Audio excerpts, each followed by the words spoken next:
Alright, Triplicity Lords. For some reason, in modern astrology, they don't talk about these a whole lot, so I'm going to talk about them here. They are essentially planets that are assigned to each of the elements in the zodiac, so fire, earth, air, water, and there's 3 signs associated to each element. So that's why they call them triplicities. And the Triplicity Lords are basically planets associated with those triplicities. And they're used for a number of different things. They could be used to interpret the overall quality of the life of a native. So if you're looking at a natal chart and want to determine, just in general how their life is going to go and of what quality, it doesn't give a whole lot of detail in and of itself. But if you can also use it to interpret specific houses in a person's chart more than just, the ruler of a house or planet at a house. And in horary astrology, it gives mitigation factors for, things like peregrine planets, where maybe a planet wouldn't normally have any essential dignity. And it can also determine if a horary chart is radical as well, has a big role in that, or can have a big role in that. So the quality of life technique is an older technique. I don't remember if it's from Dorotheus. There's actually multiple authors, I think, that talk about it. But essentially what you do is you identify the sect light of a chart. And basically that's identifying if it's a day or night chart. So in a day chart, the sun is the sect light, and in a night chart, the moon is the sect light. And that has a bearing in the nativity too. If you're looking at, kind of what's the main driving force of somebody's personality, you want to know what the sect light is. And so the main triplicity ruler is the sign that the sect light is in. So if it's a day chart and the sun is in Gemini, the triplicity rulers of all the air signs are going to be associated with that. And as you can see in this chart, there's a day and a night and a cooperating ruler. The day or night ruler is the primary one. So for instance, in the sun were in Gemini, in a day chart, or the first ruler or primary ruler would be Saturn, the second would be Mercury, and then the cooperating would be Jupiter. The cooperating ruler is sort of a background influence that helps guide the native. So you can have a situation where one or the other rulers is in one sort of condition, good or bad, and then the cooperating ruler is sort of an extra influence, but less important than the main ruler. And typically the first ruler rules the first part of life, where the native is born into a certain environment, and the second ruler shows the later part of life. And that's subjective, because some people don't live very long, some people live for a really long time, so it just depends. The condition of the Triplicity Lords indicates the nature of the native, and especially the condition of the main lord. And the sign indicates some of the themes in the native's life, whereas the house indicates the active areas in the native's life, which can sometimes be different than the sect light. Like if somebody's sun is in, a certain house, but you have their main Triplicity Lords in a different house, well, they might have themes in both of those areas of life where you wouldn't normally expect that. You wouldn't know where that's coming from.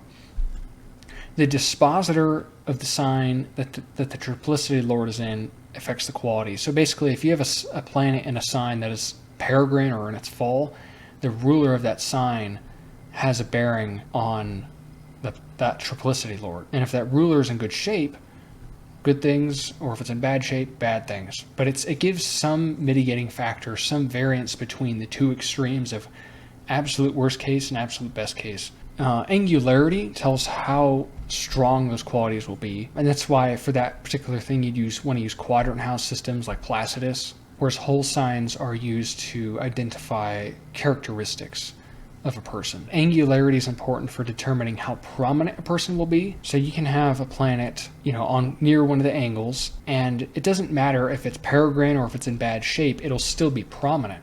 But you can have a planet that's in really good shape, and if it's cadent, then they won't be very prominent. They could be like the best artist ever, for instance, but if the planet's cadent, no one's ever going to know about it, or they will never get famous. And conversely, you can have celebrities that have just nothing nice to contribute to society, and yet they are popular for some reason. This is a factor. So the specific houses technique is a little more involved, a little more specific. It breaks up the houses into different meanings and time delineations as well. And so basically you can evaluate each house much more specifically than you could before. Because especially if you have no planet in a house, you pretty much, all you have to go on is the ruler of that house. And while that tells you a lot, The Triplicity Lords will tell you more. So in the case of the first house, the life force, preferences, desires of the nature of the native first years of life are controlled by the first Triplicity Lord, and then in the middle years and late years, the second, third Lord. So basically matters concerning the ascendant or the first house. In the second house, kind of same thing. It's about self-worth, food, wealth, beginning, middle, and end of life. Third house is about siblings, old, middle, and young. So then you can have, your older siblings treat you different. I mean, you can actually get some clues as to the condition of the native siblings. The fourth house, say if the first lord is governed by the parents, or sometimes just the father, but in most cases, according to most authors, it's the parents, one of the two, or both. A second lord's got to do with like real estate, land, apparently buried treasure and concealed objects, whereas the third lord has to do with endings.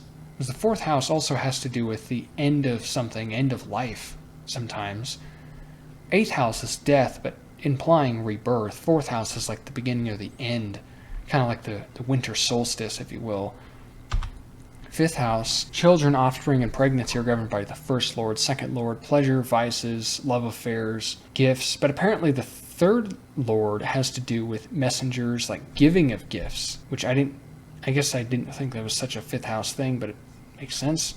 The sixth house has to do with illness, infirmities, injuries, defects, but also the second lord differentiates slaves, people who are like employees or people who are under you or work for you are ruled by the second Triplicity Lord of that house, employees and stuff. Small animals are ruled by the third lord as well. The seventh house, now, okay, in some ancient astrology, they associate sects with the seventh house, not the eighth house. Jury's kind of out on that one, I'm not really sure. But they do associate the first lord with sex, as well as the intimate partner relationships, whereas the second lord has more to do with opponents, disputes, litigation, open enemies. Anybody who's like an opponent or like somebody you'd battle in court, that's definitely the second lord of the seventh house. And the third lord has to do more with contracts, legal documents, and business partnerships, as opposed to romantic partnerships. So there's a clear differentiation between those three things, even though they're all seventh house related.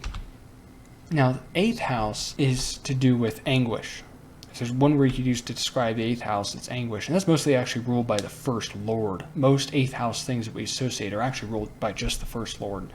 Inheritances are ruled by the third lord. That's most things the other thing that most people associate with the eighth house. The second lord has to do with anything ancient, old things. The ninth house has to do with travels, but also religion, first and second lord. Science, wisdom, visions, premonition. They actually put the practice of astrology mostly under the ninth house rather than the eighth, because it's more of a practice than it is. Even the practice of divination is considered ninth house according to the ancients. The 10th house, of course, has to do with kind of rank, career. The mother, according to Ibn Ezra, one of the parents, basically. Some people beg to differ on which parent. The second lord has to do more with fame, dignity, boldness, the style of action. So it's kind of similar to the ascendant in that regard, where it's like the person's manner of acting, but it's more in the sense of their reputation. The third lord has to do with stability and endurance of one's fame. Because some people can get famous, but then just fall out of fame, or also with professions. Some people change careers. That's determined by, obviously, the 10th house, but third lord. 11th house has to do with hopes and dreams, recognition from other people. But friends are also ruled by the 11th house, but it's by a different lord, the second lord. Benefit or harm from friends or allies. It's interesting to make that distinction. 12th house, secret enemies, sorrow, sadness, grief, poverty. But a different lord rules imprisonment, fortune or misfortune, laborers, sadness, grief, and of course large animals, as opposed to small animals of the 6th house. So I guess I should show some examples. So we're going to look at Edward Snowden's chart. I mean, I just picked some random people. I don't know. Some people that I guess you can call them celebrities or popular people that everybody knows or a lot of people know. But He's the guy who divulged all kinds of information about what the CIA was doing, how they were collecting data and all this stuff, and it was all this behind-the-scenes stuff that was like nobody was supposed to know about it. If you look at his chart, it's a night chart. The sun is below the horizon, so the sect light would, of course, be the moon. The moon is in Scorpio, in the 6th house. And of course, Scorpio has to do with hidden affairs, kind of betrayal-esque stuff. And he has the ascendant in Gemini. And if you look at his Triplicity Lord of the sect ruler, the water signs, the night ruler is Mars. That would be the primary ruler. The secondary ruler would be Venus, and the cooperating ruler would be the moon. So if you look here, Mars is in the 1st house in Gemini. And what did he do? He divulged a bunch of information. He spoke about it. He delivered this information. And of course, that would rule his first part of life. Venus is cadent and peregrine in the 3rd house, in Leo. So my guess is his life is going to quiet down after that.